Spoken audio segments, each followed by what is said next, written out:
ఒక రైల్వే స్టేషన్లో ఓ బిచ్చగాడు రోజు అడుక్కుంటూ ఉండేవాడు. ఒకరోజు ఒక సూటు బూటు వేసుకున్న వ్యక్తి కనిపించాడు. అతన్ని భిక్షం అడిగితే చాలా డబ్బులు ఇస్తాడని అనుకున్నాడు.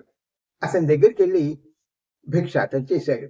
అతను నవ్వుతూ, మీరెప్పుడు అడుక్కుంటూనే ఉంటారు, ఎవ్వరికి ఏమీ ఇవ్వరు కదా అన్నాడు. మా దగ్గరే ఉంది సార్, ఎవరికైనా ఏమైనా ఇవ్వడానికి అని భిక్షగాడు అన్నాడు. ఎవ్వరికి ఏమీ ఇవ్వకపోతే నీకు భిక్షం అడుక్కునే హక్కు కూడా లేదు అంటూ రైలుకి వెళ్ళిపోయాడు అతను. ఆ తర్వాత ఆ బిచ్చగాడికి మనస్సులో ఏదో కదిలింది.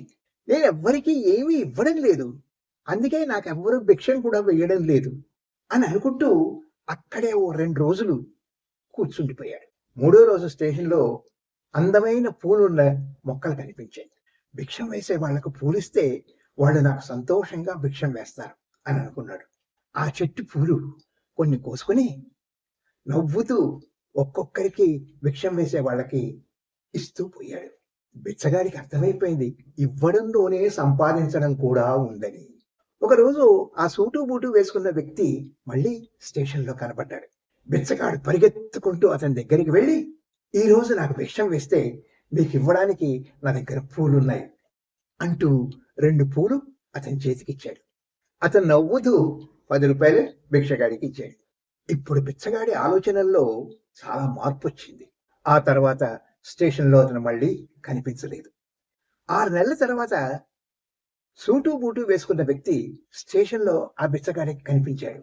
బిచ్చగాడి వేషధారణ మారిపోయింది. సార్, నన్ను గుర్తుపట్టారా? నేను మిమ్మల్ని 2 సార్లు ఇదే స్టేషన్లో కలిశాను. అప్పుడు నేను బిచ్చగాడిని అని చెప్పాడు.